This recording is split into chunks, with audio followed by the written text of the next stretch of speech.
ചേർത്തലയിൽ +2 വിദ്യാർത്ഥി അനന്തു അശോക് കൊല്ലപ്പെട്ട സംഭവത്തിൽ ഒളിവിലായിരുന്ന രണ്ടാം പ്രതി പോലീസിന്റെ മുന്നിൽ കീഴടങ്ങി. ഇതോടെ കേസിലെ 17 പ്രതികളും പോലീസിന്റെ പിടിയിലായി. പ്രായപൂർത്തിയാകാത്ത 7 പ്രതികളെ ജുവനൈൽ ജസ്റ്റിസ് ബോർഡിന് മുന്നിൽ ഹാജരാക്കി. ഒളിവിലായിരുന്ന രണ്ടാം പ്രതി ബാലമുരളിയാണ് ഇന്ന് കീഴടങ്ങിയത്. ഇതോടെ കേസിലെ 17 പ്രതികളും പിടിയിലായി. 10 പേരുടെ അറസ്റ്റ് പോലീസ് രേഖപ്പെടുത്തി. കോടതിയിൽ ഹാജരാക്കി റിമാൻഡ് ചെയ്തു.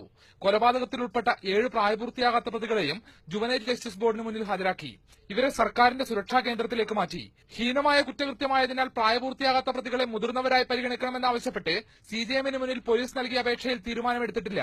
കൊലപാതകം നടത്തിയ സംഘത്തിന് മയക്കുമരുന്ന് മാഫിയയുമായി ബന്ധമുണ്ടായിരുന്നതായി പോലീസിന് വിവരം ലഭിച്ചിട്ടുണ്ട്. ഈ വഴിക്കും അന്വേഷണം നടക്കുന്നുണ്ട്. പ്രതികൾ മുമ്പ് കേസുകളിൽപ്പെട്ടിട്ടുണ്ടെങ്കിൽ ഗുണ്ടാ നിയമവും അവർക്കെതിരെ ചുമത്തും. പ്രദേശത്ത് തുടരക്രമങ്ങൾ ഉണ്ടാവാൻ സാധ്യതയുള്ളതിനാൽ പോലീസ് കടുത്ത ജാഗ്രതയിലാണ്. സംസ്ഥാനത്തെ ക്രമസമാധാന നില തകർക്കാനുള്ള RSS ശ്രമമാണ് ജില്ലയിൽ ആവർത്തിക്കുന്ന കൊലപാതകങ്ങൾക്ക് പിന്നിലെന്ന് CPM ആരോപിച്ചു.